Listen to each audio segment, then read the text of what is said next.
नमस्ते, आप सभी का स्वागत है मेरे इस चैनल में चिराग एस्ट्रोलॉजी। और हम सूर्य के 12वें भाव में पहुँचे हैं और बीच में बाहर जाने की वजह से मैं बहुत सारे वीडियो बनाना चाहता था लेकिन नहीं बना पाया, उसके लिए सॉरी। 12वें भाव में सूर्य और उसकी महादशा। 12वां जो भाव है हम जानते हैं कि वो मोक्ष का स्थान है। वहाँ पर हम विदेश के जो इफ़ेक्ट्स हैं वो भी देख सकते हैं। क्या हम विदेश जाते हैं या नहीं जाते हैं। 12वां जो स्थान है वो व्यय का भी है। देखिए, लोग कहते हैं कि भाई आप ड्रॉ करके बताइए, तो इसमें क्या है कि मैं एक बार बताऊंगा कि ये 12वां स्थान है, फिर ड्रॉ करके मतलब वो मैंने बता दिया है कुंडली कैसे देखे पार्ट 1, 2, 3, 4 में कि ये पहला स्थान है, ये दूसरा स्थान है। फिर बार बार उसको ड्रॉ करके मैं क्या दिखाऊंगा कि यहाँ पर 12वां स्थान है, सूर्य यहाँ बैठा है, सूर्य यहाँ बैठा है। सो पता है 12वां स्थान कौन सा है। और मैं ड्रॉ से ज़्यादा मैं आपसे सीधा बात करना चाहता हूँ। आप अपनी कुंडली का 12वां स्थान पकड़ के बैठिए, सूर्य वहाँ पर है या नहीं वो देखिए। सूर्य वहाँ पर है तो क्या है, नहीं है तो क्या है, किस स्थान में, जिस स्थान का वीडियो है उस स्थान को लेके आप बैठिए और उस कुंडली में आप देखिए कि क्या इफेक्ट्स हैं, उसको रिलेट करने की कोशिश कीजिए बैठ के आराम से। वीडियो ख़त्म होने के बाद पूरे जो जितने भी साल गए वहाँ पर सूर्य की दशा, सूर्य की आंतरदशा, सूर्य की प्रत्यांतर दशा कब कब आई है, क्या क्या इफेक्ट्स हुए हैं, उस समय में सूर्य कहाँ पर था। कुंडली में तो यहाँ पर सपोज अभी 12वें स्थान में है, लेकिन गोचर में कहाँ था जब सूर्य की महादशा, आंतरदशा, प्रत्यांतर दशा चल रही थी। तो ये सूर्य हर महीने राशि परिवर्तन करता है, एवरी मंथ 14, 15 या 16 तारीख के आसपास। नॉर्मली 14th होता है, बट कभी कभी वो डिग्रीज और नक्षत्रों के हिसाब किताब में थोड़ा ऊपर नीचे होता है, तो एक दिन ज़्यादा कम हो जाते हैं। सूर्य आपका गोचर का कहाँ चल रहा है, सूर्य की महादशा, आंतरदशा या प्रत्यांतर दशा चल रही है, और किसके साथ चल रही है, और कौन से स्थान में जन्म कुंडली में सूर्य बैठा हुआ है। ये सारी चीज़ें देखकर फिर आप नतीजे पर पहुंचने की कोशिश कीजिए। तो सूर्य जो है 12वें स्थान में है। 12वां स्थान वो मोक्ष का है, व्यय का है, विदेश का है। तो अब यहाँ पर सूर्य की देखिए, हर स्थान में क्या होता है, कुछ खूबियाँ होती है, कुछ खामियाँ होती हैं। खूबियाँ ये है कि अगर मैं अभी 12वें स्थान की बात कर रहा हूँ तो 12वां स्थान मोक्ष का है। यहाँ पर कुछ प्लैनेट्स ऐसे बैठते हैं जो आपको अच्छे से मोक्ष की ओर ले जाते हैं, और कुछ प्लैनेट्स ऐसे बैठे हैं कि जो आपको अच्छी गति से आप जा रहे हैं लेकिन उनकी दशाएं, अंतरदशाएं, प्रत्यांतर दशाएं आती है, आप मोक्ष की और गति कर रहे हैं। मोक्ष यानी में आध्यात्मिक लेवल पे पहुंचा हुआ जो आदमी है, जो मोक्ष की ओर जा रहा है, और सडनली उसके लिए वहाँ पर एक दीवार आ जाती है, वो मोक्ष नहीं पा सकता है।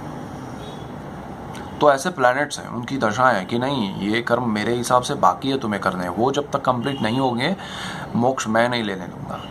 वो गति उनकी बहुत अच्छी होती है, लेकिन यहाँ पर वो 12वें स्थान के ग्रह कुछ ऐसे होते हैं जो आपको नहीं करने देते हैं, और कुछ ऐसे ग्रह होते हैं जिन्होंने आध्यात्मिक लेवल पर कुछ नहीं किया है, कहीं नहीं गए हैं, न किसी गुरु को पकड़ा है, न ध्यान योग कुछ नहीं किया है, लेकिन उनकी दशा ऐसी आती है ग्रहों की कि उनको मोक्ष मिल जाता है। ये स्थिति होती है। 12वां स्थान है, वहाँ पर सूर्य बैठा है। सूर्य जो है ना वो आपको ऊर्ध्व गति की ओर ले जाता है, स्पीड में ले जाता है, और उसके हिसाब से आपको चलना पड़ता है। वो आपको इंट्यूशंस देता है, वो आपको बहुत सारे आंतरिक जो होते हैं विचार, अंतर्मन को वो जागृत करता है।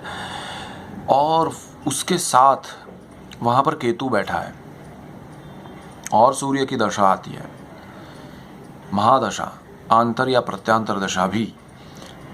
तो वो आपके अंतरपट को खोल देता है, वो आपके मन की इंद्रिय जो होती है, जो हम बोलते हैं कुंडलिनी, जो हम बोलते हैं कि हमारे जो ग्रंथियां हैं हमारे बॉडी में वो जागृत होती है।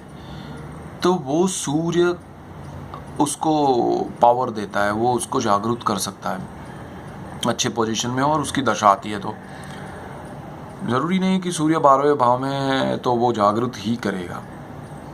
अगर वो सूर्य आपका 11वें भाव का मालिक है और 12वें भाव में बैठा है और अच्छे स्थान यानी कि कन्या में बैठा हुआ है 12वें स्थान में, और सिंह राशि उसकी 11वें में आएगी, तो आपको विदेश के साथ वो जोड़ता है, वहाँ से लक्ष्मी का योग भी करता है। लेकिन वो सूर्य के साथ अगर राहु बैठा है, वो सूर्य के साथ अगर आपका शुक्र बैठा है, एक तो 12वें स्थान में शुक्र कारक है और दूसरा वो कन्या राशि में बैठेगा तो नीच का हो जाएगा, सो वो आपको डाइवर्ट कर देता है। सो कॉम्बिनेशंस आर वेरी इंपॉर्टेंट।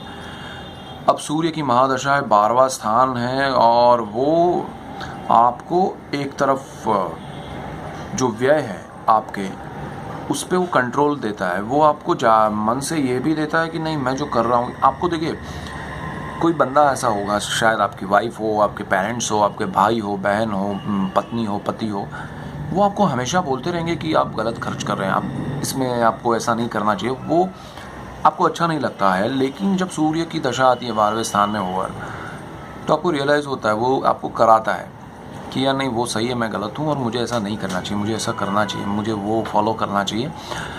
सो आपकी आत्मा को वो जागरूक करता है कि उस दिशा में जो सही है, जो अच्छा है आपके लिए, उस तरफ ले जाता है। तो व्यय पे कंट्रोल आता है। और दूसरा ये होता है कि आपको सूर्य बिल्कुल जो सामने स्थान है वहाँ देखता है, वो है रोग, शत्रु, जॉब, वो सारी चीज़ों पे उसका कंट्रोल रहता है। वो आपको जब तक अच्छे लेवल का एक जॉब नहीं हो, जब तक आपका एक वाइट कॉलर जॉब नहीं हो, जब तक आपको सेटिस्फैक्शन नहीं हो, वो जॉब आपको करने नहीं देता है। एंड वो आपको हमेशा उसी तरफ ले जाता है कि नहीं ये मेरे लिए ये जॉब सही नहीं है, मुझे वो करना चाहिए। और सूर्य क्या ज़्यादातर जॉब देता है अच्छी से, जहाँ आपको थोड़ा डिग्निटी होती है, जहाँ आपको एक सेटिस्फेक्शन होता है, उस तरफ ले जाता है। तो सूर्य 12वें भाव में हो, उसकी दशा आती है तो वो सामने देखता है, तो बहुत अच्छा होता है। दूसरा, अगर वो मेष का है या तुला का है वो देख लीजिए, उस हिसाब से पॉजिटिव नेगेटिव भी आपको सोचना पड़ेगा। सिंह राशि में है 12वें स्थान में, तो बहुत अच्छा है, आपको विदेश में हमेशा कनेक्शन जोड़ेगा, वो आपको बाहर से कुछ बेनिफिट देगा। वो आपको ज़रूरी नहीं है कि विदेश ले जाए, लेकिन विदेश का कोई बंदा, विदेश की कोई कंपनी आपको यहाँ पर अपने जो भी देश में आप रहते हैं तो वहाँ पर आपको कनेक्ट करता है, वो आपको वहाँ से फंडिंग देता है, वो आपको वहाँ के लोगों से कनेक्ट करके बिज़नेस डेवलप करवाता है, आपका यहाँ का जो चीज़ें हैं वो एक्सपोर्ट करवाता है अपनी महादशा में। सो सूर्य जो है 12वें स्थान में बहुत इम्पोर्टेंट है। दूसरा क्या है कि ये मोक्ष और व्यय का भी स्थान है, इसीलिए आपको ध्यान ये रखना है कि यहाँ पर बैठा हुआ सूर्य जब उसकी दशा आती है तो व्यय करवाता है, तो वो बहुत ही बड़े मात्रा में होता है और वो बहुत शॉर्ट टर्म में होता है, बिकॉज सूर्य बहुत फास्ट है और वो जलाता है, वो उसमें वो पावर है, उसकी पावर बहुत स्ट्रांग है। और वहाँ पर अगर सूर्य के साथ मंगल है तो अंगारक योग करता है, तो वो आपकी सोच में, आपके थॉट्स में, आपकी हर चीज़ में, जहाँ उस स्थान से रिलेटेड, मैं 12वें स्थान से रिलेटेड बात कर रहा हूँ, वो सारी चीज़ों में आप एकदम बहुत ही नेगेटिव रहेंगे, इन द सेंस कि आप जो भी बोलेंगे सामने वाले को जलन होगी, तकलीफ होगी और आप खुद उतने गुस्से वाले रहेंगे। सो मन शांत रखिएगा वरना लॉस आपको होगा। सो ये भी एक ध्यान रखना है। सो कॉम्बिनेशंस आर वेरी इंपॉर्टेंट। और सूर्य शनि की राशि में तो नहीं बैठा, वो भी देखिएगा, बिकॉज मकर और कुंभ में बैठा हुआ सूर्य 12वें स्थान में है और उसकी दशा आती है तो वो भी थोड़ा शत्रु राशि में बैठा है, तो थोड़ा नेगेटिव रिजल्ट्स देता है। और सूर्य कुंडली में कारक नहीं है इस स्थान में, इसीलिए ज़्यादा अच्छा है। सूर्य आत्मा का कारक है और मोक्ष का स्थान है, इसीलिए आपकी आत्मा को ये रियलाइज़ भी करवाता है 12वें स्थान में होए और उसकी महादशा आती है तो, कि जीवन में ये ज़रूरी नहीं है, ये सब चीज़ें फालतू है, आत्मा को परमात्मा से जोड़ना ही सही है, वो सारी चीज़ें, लेकिन आप फॉलो नहीं कर पाते बिकॉज सूर्य बहुत फास्ट है। उसको कॉम्बिनेशंस अगर नहीं आए प्रॉपर ग्रहों के गोचर के और तो वो आप समझेंगे लेकिन छोड़ के आगे निकल जाएंगे। लेकिन जहाँ वो कॉम्बिनेशन छोटा सा भी लेकिन स्ट्रॉन्ग 1 महीने के लिए, 15 दिन के लिए भी आ गया, आप इमीडिएटली सारी चीज़ें छोड़ के उस रास्ते पर निकल जाएंगे। सो 12वां स्थान बहुत इम्पोर्टेंट है सूर्य की महादशा के लिए, सूर्य के लिए। सो यही है।